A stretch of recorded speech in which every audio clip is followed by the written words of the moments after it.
Hey guys, welcome to an interesting video on Wild Rift.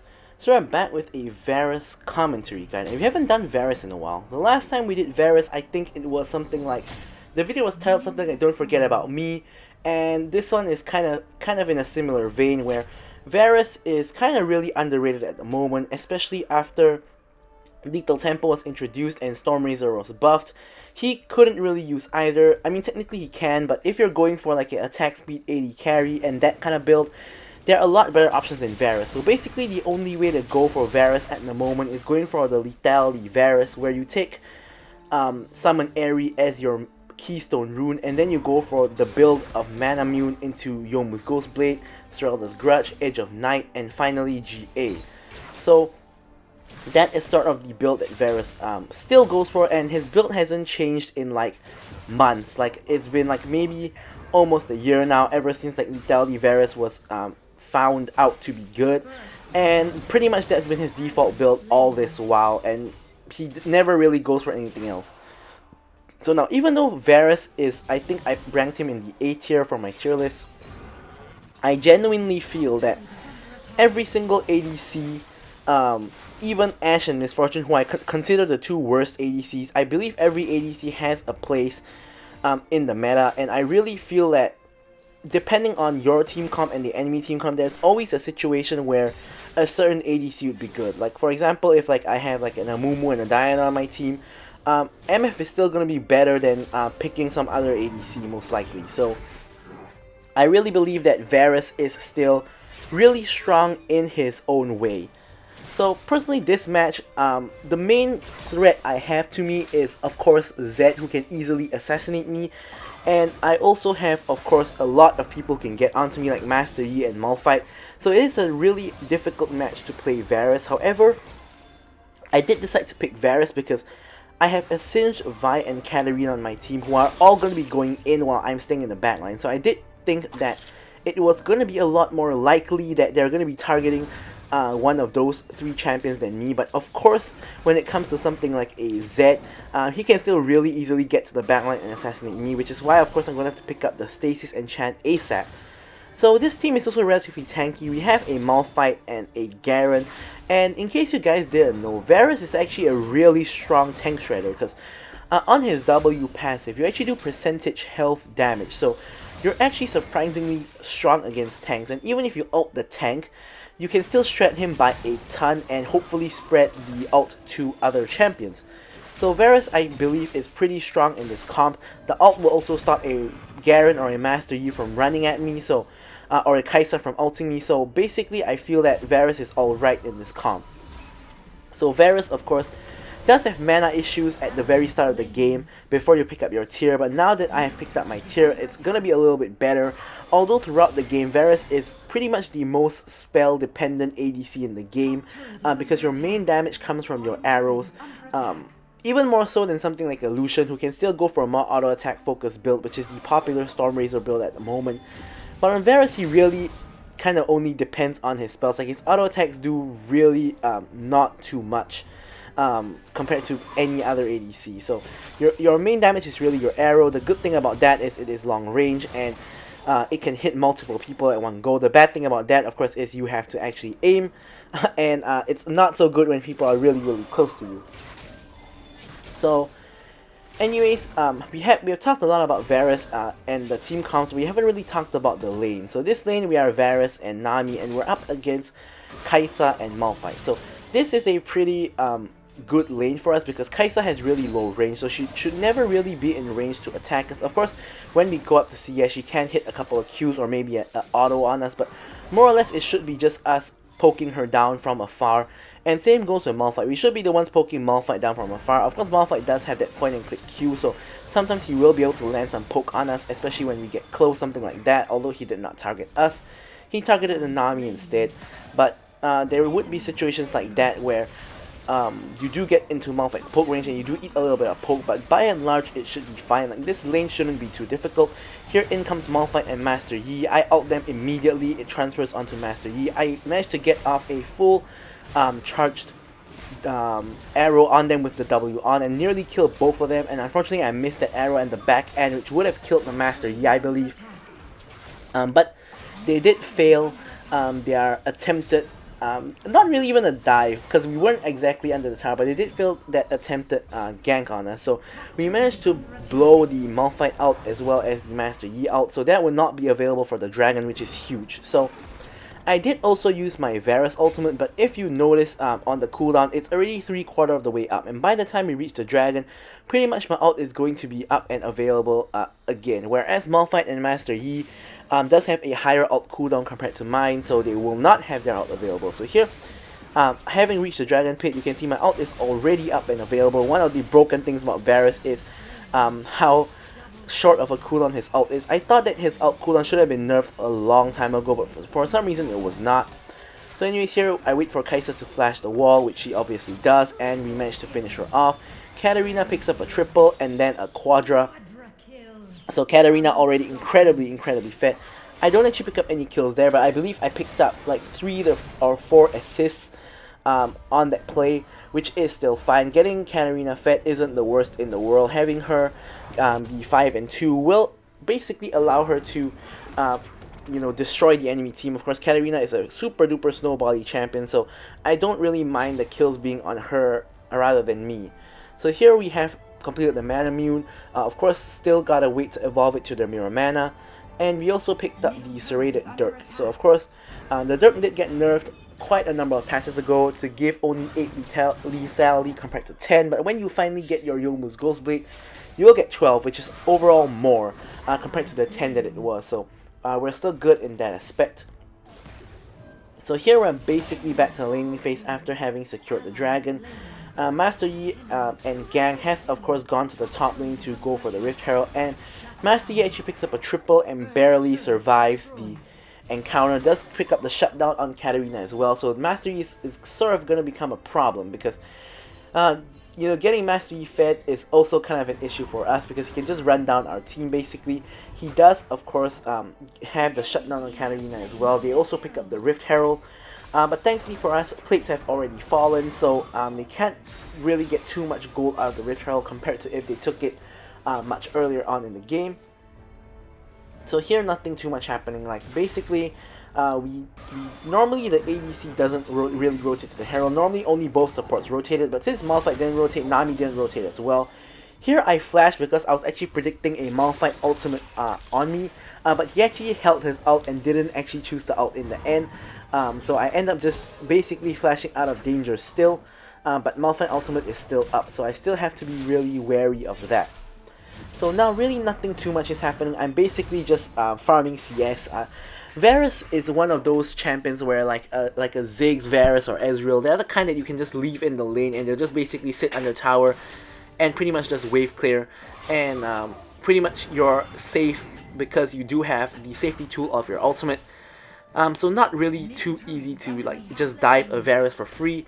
So basically, yeah, this is kind of a really boring part of the game where there's really nothing much happening. Basically, all you've been seeing so far is I'm farming minions. We go to a dragon fight, get a couple of kills, and I'm back to farming minions. Not too much is happening so far, but Varus is not the best scaler, but does scale relatively well. Especially when you hit your like 3 items, including the evolved mana mune. Of course, those 3 items are the evolved mana mune, the Yomu's Ghostblade, and the Swirler's Grudge, is where you really get strong. But of course, in late game, you're gonna fall off because you are building lethality, and by late game, people would have started building some tankier items, whether be it the GA or like actual tank items. So you will start to fall off a little bit when you get to the true late game. But as of now, we're still scaling pretty well into the like mid game. So here Garen comes running straight at us, barely avoids running into the Vi's Q, and here they did do some on the Herald and they're planning some sort of dive, but we are 4-man strong here, so not that easy to dive as we're kind of trying to wait for the Malphite ult to come out. I am kind of anticipating the Malphite ult. Here I exhaust the Zed as he goes for the ult. Zed gets ulted by Vi under tower, and Malphite goes in for the ult, as does Garen and as does the Kai'Sa as well.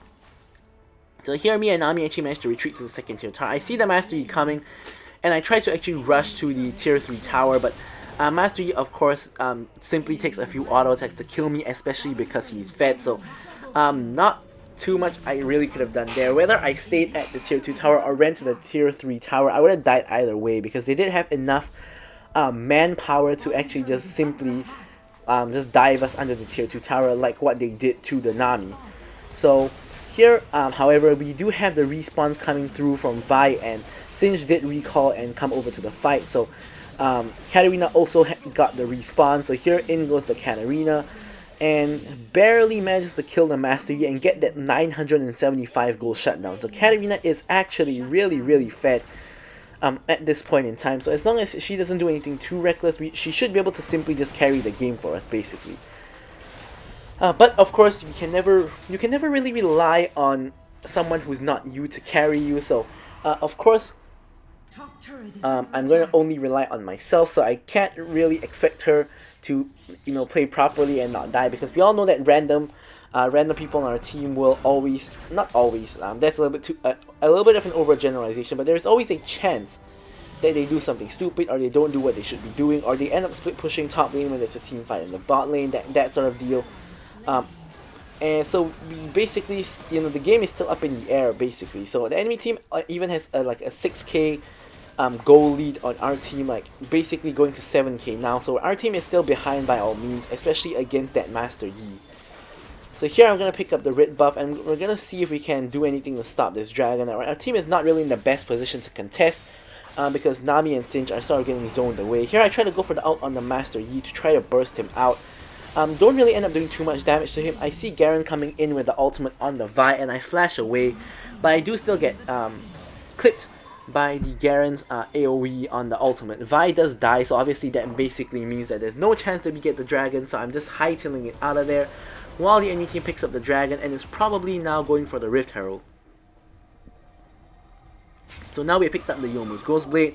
We also have the Ionian Boots of Lucidity. I forgot to really mention about the boot enchant, but generally you always go for Ionian Boots of Lucidity, because basically the only stat that really benefits you is the cooldown. The Boots of Furor and the defensive boots, in my opinion, don't really help, because you generally should never really be in range to really make use of either of those, because if you're in range you probably die anyway, even with the defensive boots. And with the movement speed on the Boots of Furor, you generally can't proc it because you're always too far away to even auto attack, and your Q cannot proc it. So generally the Lucidity boots are the best ones.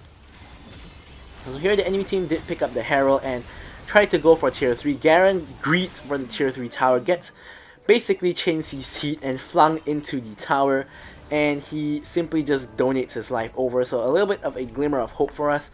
But at this point in time, if you guys see, there's basically an 8k goal lead between us and the enemy team. So the scoreline of 11 to 16 doesn't look too bad, but if you notice how many extra towers the enemy has, and they picked up a lot of extra farm compared to us, the goal lead is huge. It's a huge 8k goal lead. So it's not looking too good for us, but we'll show how Varus can really come online and really carry his team when we get to the stage where he really hits all his items.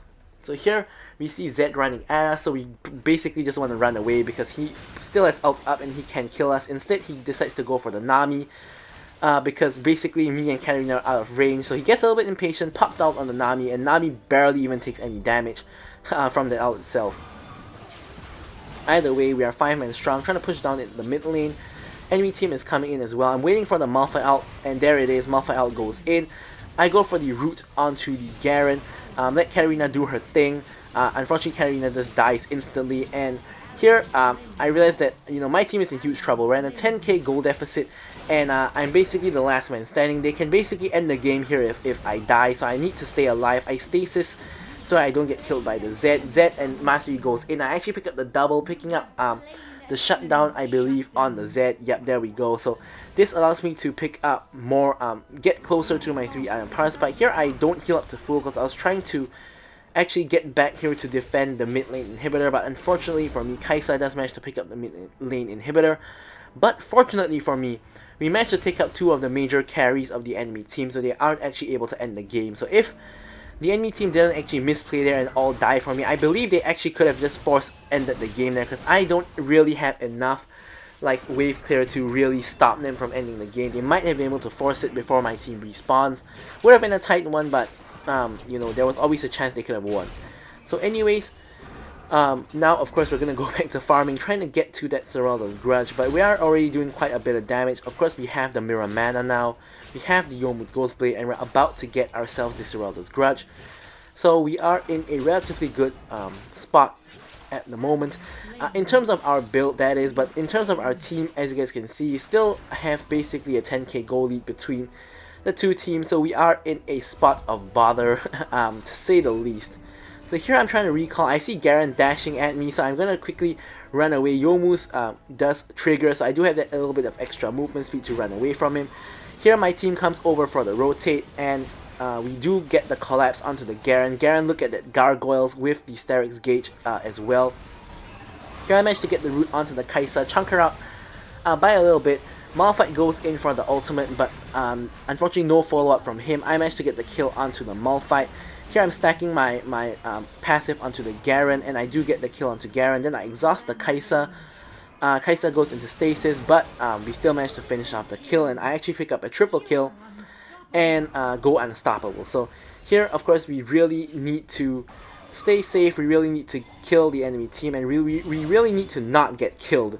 So here we already have the 3-item power spike. We are going for the Edge of Night, which is going to be really helpful against Malphite in particular. Here Zed finds out exactly how much damage I do and gets out of there with his shadow. You guys can see at this point, when you get those first 3 items, you're going to be bursting people you know, ridiculously, basically. So that's really where Lethality Varus is strong. And if possible, we need to try to stall out fights so I can poke them down and chunk them out before fights occur. That'll be optimal. That'll be the optimal scenario, actually, both for me and Katarina, because Katarina would want people to be chunked out before she goes in and tries to get the resets. But you know, sometimes the team won't always, you know, give you the time to do the poking. So here, Ocean Dragon is up, so we're gonna have another team fight basically. So here, Mastery comes in, I instantly root the Mastery, Vi follows up with the ultimate, and Mastery gets wombo comboed and he dies. So here again, I spot an opportunity. I'm auto-attacking down the Malphite. Now I'm going for the Kai'Sa. Katarina goes in with the ultimate, and I get another triple kill, and we also get the dragon. So this basically, these two fights are really where the game starts turning. Basically, I start killing the enemy team basically, and that kind of turns the tide of how the entire game is gonna go. So here we're Katarina quickly gonna clear out the mid lane, not completely, but good enough such that the minions won't like bash onto our nexus. So here that the entire enemy team is dead, we basically have a free Baron, despite the fact that we lost Vi. So we don't have our jungler. It doesn't really matter. What is actually important is that the entire enemy team is dead, and literally no one can contest this Baron. So it's really literally a free Baron. So I do pick up the Baron, and we do back because we do still have that handicap of having lost the mid lane inhibitor. I pick up the Edge of Night as well as a Chain Vest, so almost at full build now. So I'm gonna of course have to clear out the mid lane to de-push the wave. And yeah, so the whole team is basically here to kind of clear out the wave. And we want to make use of the Baron buff to start pushing lanes and taking down towers so that we can get the goal a little bit more equalized, which we actually managed to kind of do. Now the goal difference is only really 4k up from 10k, and here another fight breaks out in the mid lane, so I'm quickly rotating over. I spot the Zed with the ultimate because he is untargetable, but we do still manage to get the kill onto him and we become legendary. So here, quick pick up onto the Zed. We have the Baron and part minions. We're going to quickly just take down this tier 2 tower, and we're going to just keep on going here. Full 5-man team here with the help of the Baron minions. End up taking aggro a little bit here. Here Mastery tries to go in. I do quickly just pop the exhaust on him and we just pop him. Kai'Sa tries to follow up from Master Yi but ends up just dying instantly as well. And basically their whole team is just falling apart. So here we have the Baron minions and we're onto the mid lane inhibitor. We do manage to get that, and with 4 people dead and only a Garen alive, we basically can force the end of the game. But before that, we can just get a cheeky little kill on the Garen and for a little bit of extra stats, and we do manage to get the kill. So here you can see how even from a 10k goal deficit, Varus can still bring the game back for his team and should not be underrated.